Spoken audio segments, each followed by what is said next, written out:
Hello students, welcome back. तो students, चलिए बात आगे शुरू करते हैं परम्यूटेशन एंड कॉम्बिनेशन के अंदर। तो आज हम बात करेंगे बेटा परम्यूटेशन पर। तो परम्यूटेशन पर क्या बात करने वाले हैं वो देखते हैं। एक हेडिंग डालते हैं, permutation of different objects. Permutations of different objects.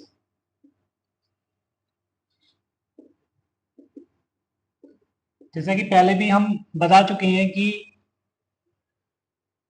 Permutation का मतलब होता है बेटा अरेंजमेंट से। ठीक है, तो अरेंजमेंट हमें देखने हैं डिफरेंट ऑब्जेक्ट के। चलिए तो इसमें लिखते हैं पहले, नंबर ऑफ अरेंजमेंट्स और number of permutations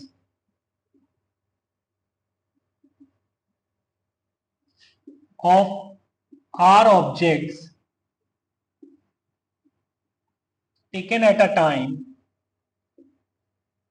taken at a time out of n different objects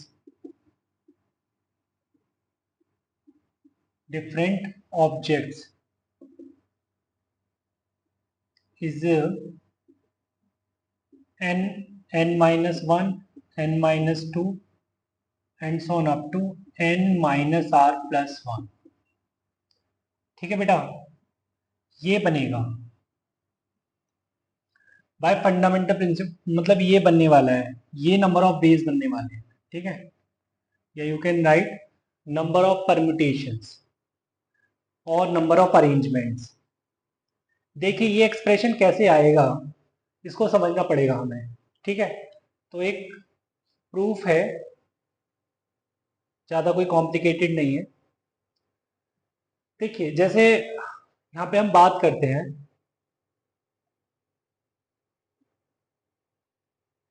suppose करो ये आर प्लेसेस है।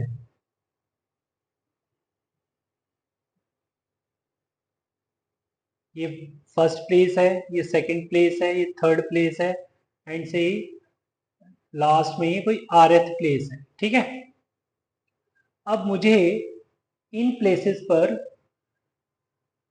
एन ऑब्जेक्ट्स को फिल करना है, राइट। तो मेरे पास एन डिफरेंट ऑब्जेक्ट्स हैं, ऐसे समझिए, है ना। पिक्चर बिल्कुल नई है, इस स्टेटमेंट को मत देखिए फिलहाल। यहाँ पे ऐसे समझिए कि आर प्लेसेस हैं, आर प्लेसेस को मुझे फिल करना है out of n different object से। ठीक है, मेरे पास एन डिफरेंट ऑब्जेक्ट्स हैं। फर्स्ट प्लेस को अगर मैं फिल करता हूं तो कितने ऑप्शन हैं कि फर्स्ट प्लेस फिल हो जाएगी। भाई जितने ऑब्जेक्ट तुम्हारे हाथ में है उतने ही ऑप्शन है तुम्हारे पास, कोई सा भी एक ऑब्जेक्ट उठा के यहाँ रख दोगे। ठीक है, तो फर्स्ट प्लेस को फिल करने के एन ऑब्जेक्ट्स, एन वेज है, राइट। अब आए आप सेकंड प्लेस पर, तो अब एक ऑब्जेक्ट तो यहाँ रखा गया, ठीक है, क्योंकि सारे ऑब्जेक्ट जो हैं डिफरेंट हैं। तो सेकंड प्लेस को फिल करने के अब तुम्हारे पास कितने ऑप्शन बचे। अब आपके पास जितने ऑब्जेक्ट्स बचे उतने ही ऑप्शन बचे। तो n माइनस वन ऑब्जेक्ट्स हैं आपके हाथ में, इसका मतलब n माइनस वेज में ये सेकंड प्लेस फिल हो सकती है, राइट। अब आ जाइए बेटा बेटा थर्ड प्लेस पर। तो थर्ड प्लेस कितने वेज में फिल हो सकती है। अब आपने दो ऑब्जेक्ट तो वन और टू प्लेस पर पुट कर दिए हैं। अब आपके हाथ में है n minus two object, n minus two ways में आप थर्ड प्लेस को फिल कर सकते हैं।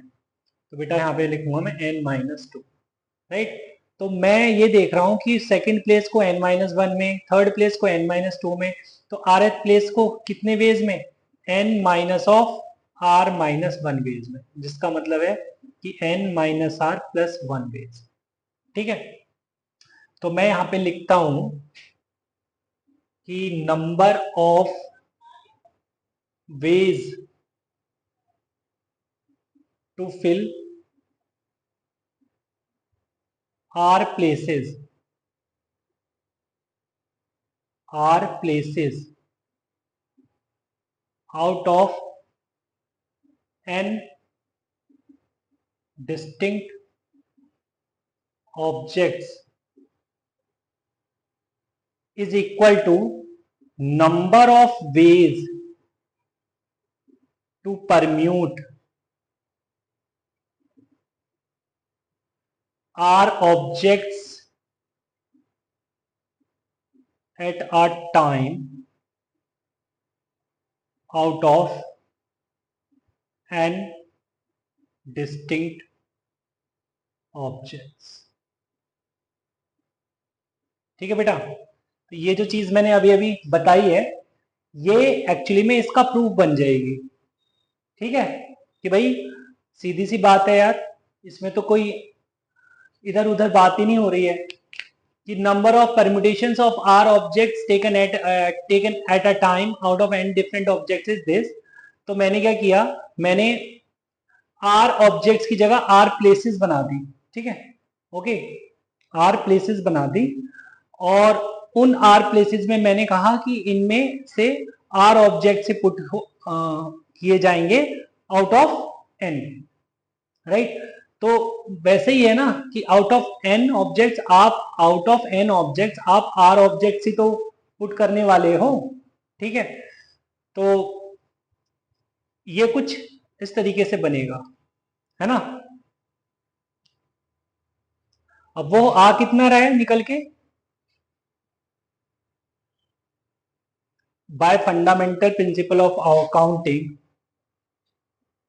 so number of ways is equal to by fundamental principle of counting.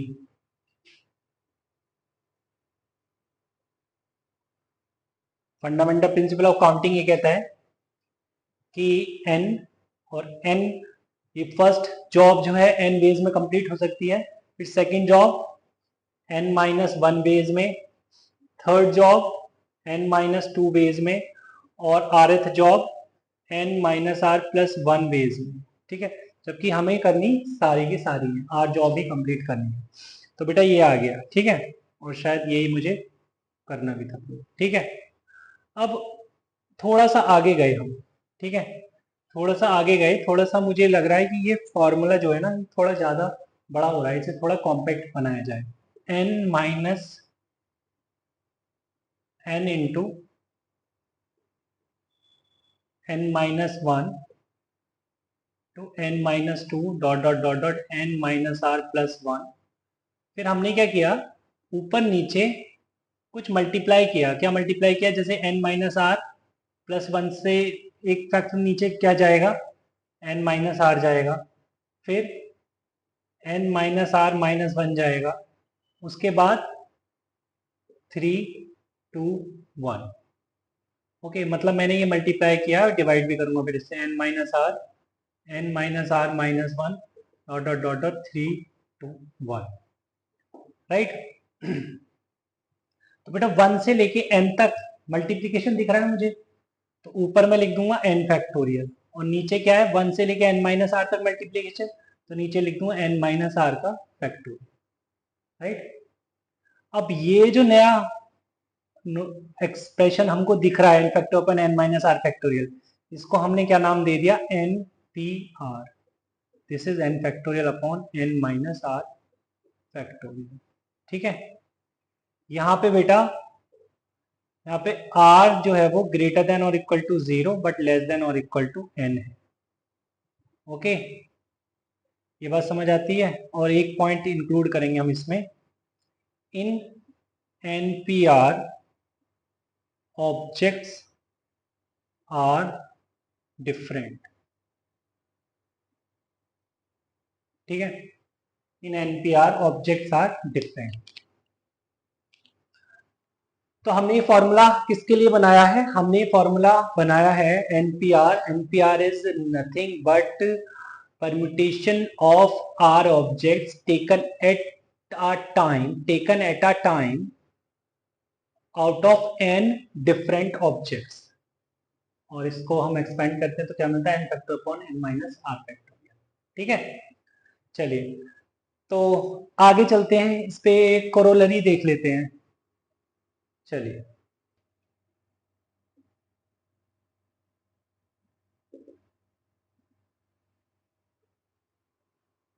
बेटा कोरोलरी पर बात कर लेते हैं। एक इमीडिएट रिजल्ट बनता है। अगर मान लो यहाँ पे हमने देखा है कि ऑब्जेक्ट्स जो है वो डिफरेंट है, अगर कल को ऑब्जेक्ट सेम हो जाए, राइट, बात को समझना बेटा।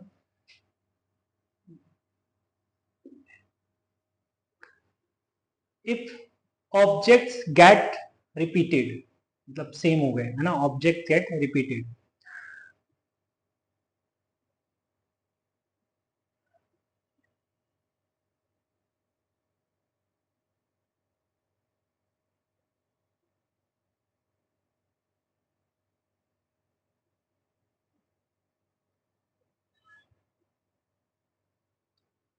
तो अगर बोलते हैं हम कि रिपीटेशन इज अलाउड, अगर रिपीटेशन अलाउ कर दिया जाता है, ठीक, तो पहले हम बोलते हैं रिपीटेशन इज अलाउड। तो यहां पर सेम पिक्चर है फिर से कि यहाँ पे आर एफ बॉक्स है ये। अब फर्स्ट प्लेस को फिल करने के मेरे पास एन वेज है, ठीक है, बट क्योंकि रिपीटेशन हो सकता है, ठीक है, रिपीटेशन हो सकता है, तो सेकंड प्लेस को फिल करने के मेरे पास अब कितने वेज हैं, एन वेज ही रहेंगे। थर्ड प्लेस को भी फिल करने के पास एन ही वेज रहेंगे, तो आर एफ प्लेस को फिल करने के लिए भी एन वेज ही रहेंगे। तो बेटा ये आर टाइम्स आ गया, तो यहाँ पर नंबर ऑफ वेज जो आएंगे वो N to the power R आ जाएंगे, ठीक है, N to the power R by fundamental principle of counting. Second, if all objects are taken, if all objects are taken but objects are different, objects are different, सारे object different हैं, मतलब first case ही है, बस यहाँ पे ये कह रहे हैं कि आर की जगह अब उसने सारे ऑब्जेक्ट्स ले लिए हैं, ठीक है, तो पुट इट मीन्स व्हाट, तो नंबर ऑफ बेस कुछ तुम्हें इस तरीके से दिखाई देंगे, नंबर ऑफ बेस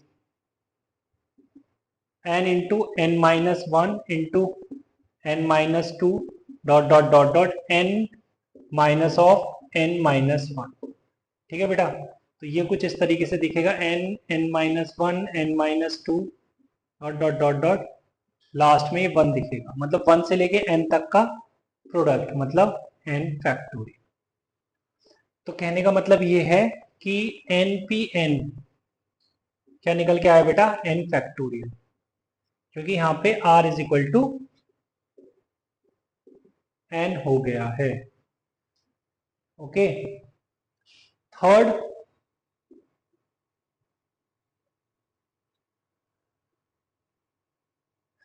कि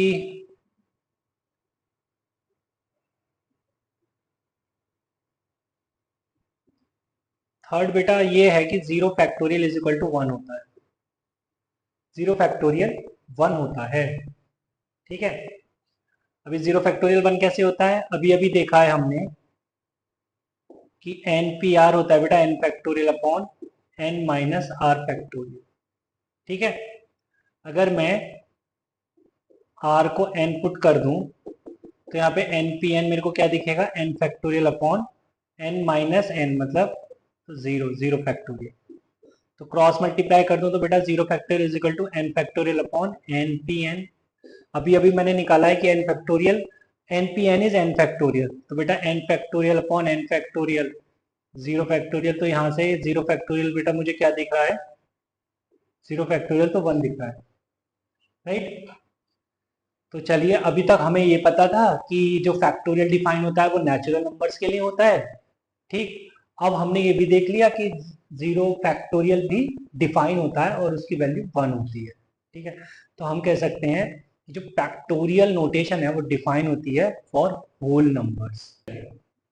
अब बेटा कुछ क्वेश्चंस डिस्कस कर लेते हैं, चलिए बेटा, तो बात जो हो रही है वो क्वेश्चन पर हो रही है. Question is how many numbers lying between 1000 and 10,000 can be found with the digits 2 3 6 7 8 9 if the repetition of digits is not allowed. Okay, तो चलिए बात करते हैं शुरू. How many numbers lying between 1000 and 10,000. अच्छा ये बताओ, अगर कोई नंबर 1000 और 10,000 के बीच में है, अगर कोई नंबर 1000 और 10,000 के बीच में है, इसका मतलब क्या है? Number is of 4 digits. ठीक है बेटा, नंबर जो है वो 4 डिजिट का होगा. आ रही बात समझ में? क्योंकि 1000 10,000 से नीचे तो 9999 ही आने वाला है. चलिए ठीक है, आगे चलते हैं. बोल रहे हैं रिपीटिशन अलाउ नहीं किया गया है. ओके, तो और कह रहे हैं क्या कि इतने नंबर से हमको ये नंबर बनाना है 4 डिजिट का. तो बेटा फील आ गई होगी कि out of n objects we have to arrange r objects at a time. यहां पर समझिए बात, out of 6 numbers we have to arrange 4 we have to form a number having 4 digits. मतलब डिफरेंट डिफरेंट नंबर्स कब बनेंगे बेटा? जब जब डिजिट्स डिफरेंट डिफरेंट वेज में अरेंज होगी. बात समझ आ रही है? जैसे सपोज करो 2 3 6 7 ही है अगर, तो अगर मैं इसको 2 3 7 6 लिखूं तो डिफरेंट नंबर बनेगा. 3267 लिखूं तो डिफरेंट नंबर बनेगा. 3276 लिखूं तो डिफरेंट नंबर बनेगा. राइट? तो इस तरीके से हमें क्या करना है, डिजिट्स को अरेंज करना है कि हमारे डिफरेंट नंबर्स बन जाए. ठीक है, तो मैं तुम्हें कहां ले जाना चाहता हूं? मैं तुम्हें उस फॉर्मूले पे ले जाना चाहता हूं जो अभी अभी हमने देखा है. ठीक, तो चलिए स्टार्ट करते हैं. तो इस बात को बेटा हम लिख लेंगे कि from 2 3 6 7 8 9 number of 4 digits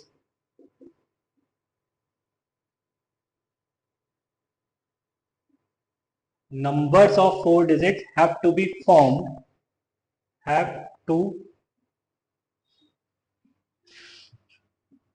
are to be formed, right? So using npr is equal to n factorial upon r n minus r whole factorial. Put n is equal to 6, r is equal to 4, right? तो ये बन जाएगा 6p4, मतलब और ये हो जाएगा बेटा 6 फैक्टोरियल अपॉन 6 माइनस 4 का फैक्टोरियल. ठीक है, सो 6 फैक्टोरियल अपॉन 2 फैक्टोरियल. तो 6 into 5 into 4 into 3, 2 factor cancel हो गया. 6 5 30, 4 3 12, मतलब ये हो गया 360. राइट? चलिए, ये क्लियर है? तो आगे चलते हैं.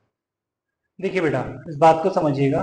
Find total number of signals that can be made with 5 flags of different colours when any number of them can be used.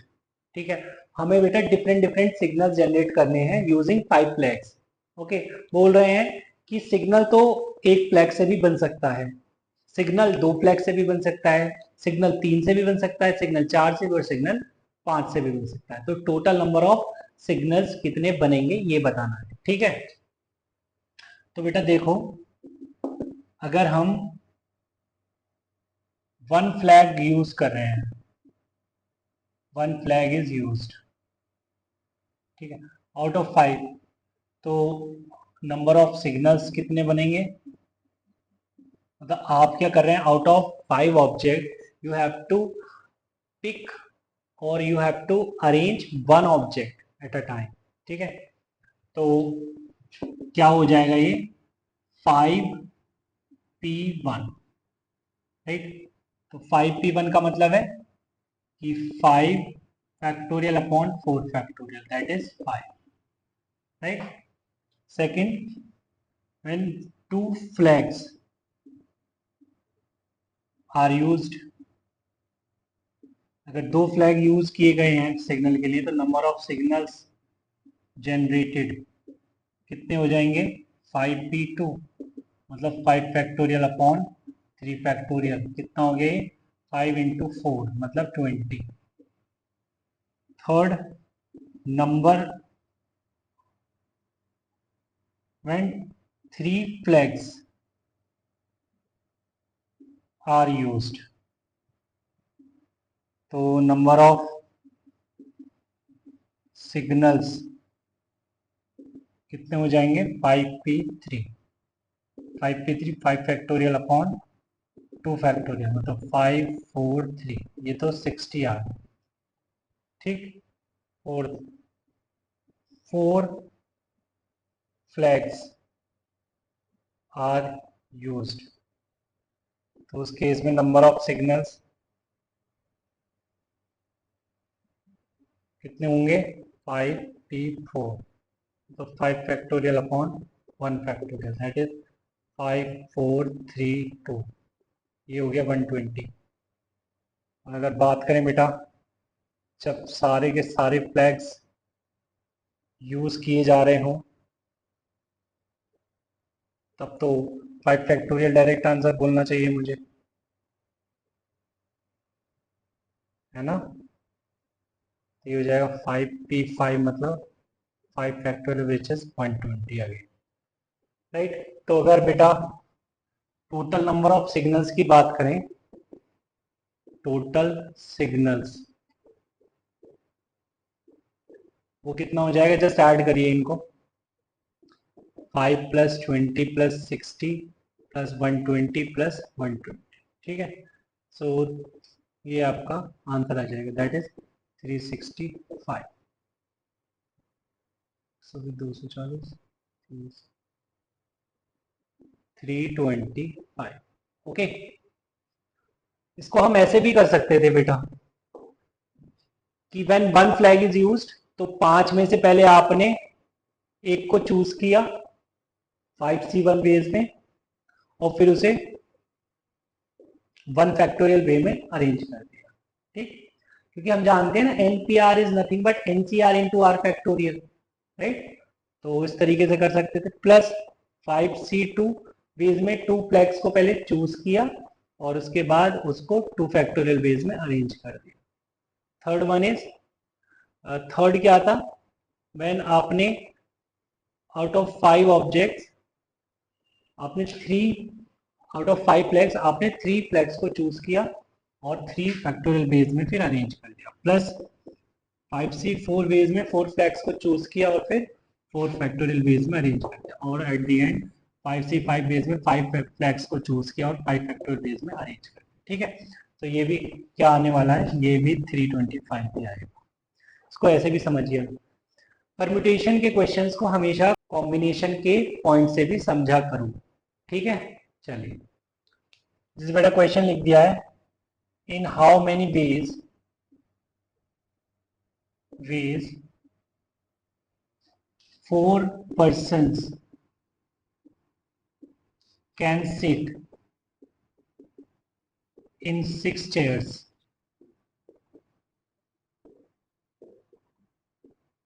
वो कितने तरीके से बिठा सकते हो इन 4 पर्सन को 6 चेयर के अंदर, 6 चेयर पे, ठीक है। तो बताइए भाई, देखिए बेटा यहाँ पे ये तो बोला ही नहीं गया है कि ऑब्जेक्ट्स डिफरेंट है, क्योंकि पता है पर्सन तो डिफरेंट ही होते हैं, ठीक है। तो कुछ तो अपना दिमाग भी यूज करना पड़ेगा। तो बेटा टोटल 6 चेयर्स हैं, तो मान के चलिए जैसे यहाँ पे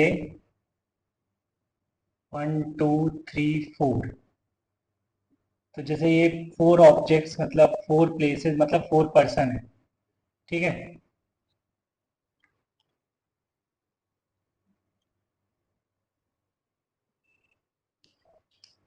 देखिए बेटा कि मान लीजिए 1 2 3 4, ये P1, ये P2, ये P3 और ये P4, ये 4 पर्सन है।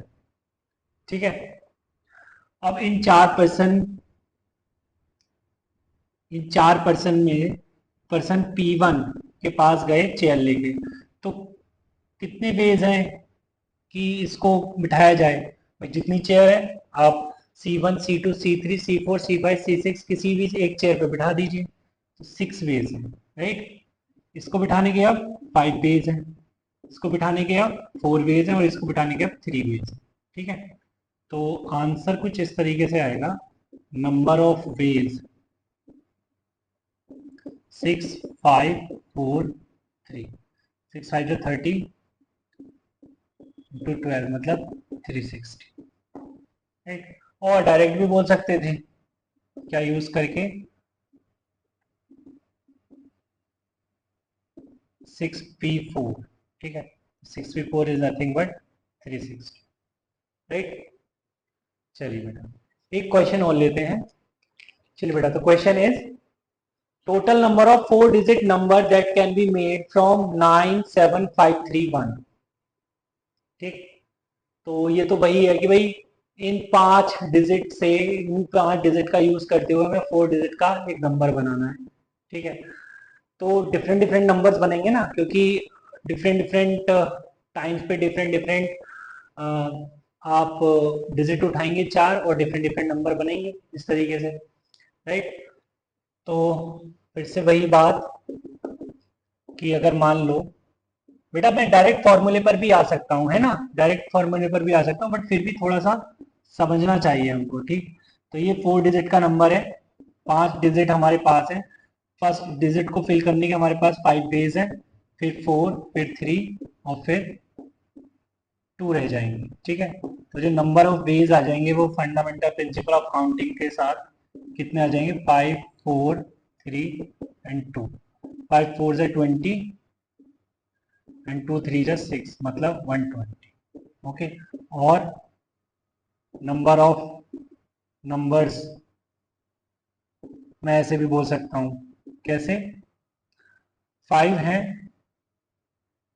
और हमको एट अ टाइम 4 लेने हैं, तो 5P4 मतलब 5 factorial upon 1 factorial which is 120। Okay, चलिए बेटा, तो आज की क्लास में इतना ही रखते हैं, मिलते हैं नेक्स्ट क्लास में, तब तक के लिए बाय बाय, टेक केयर।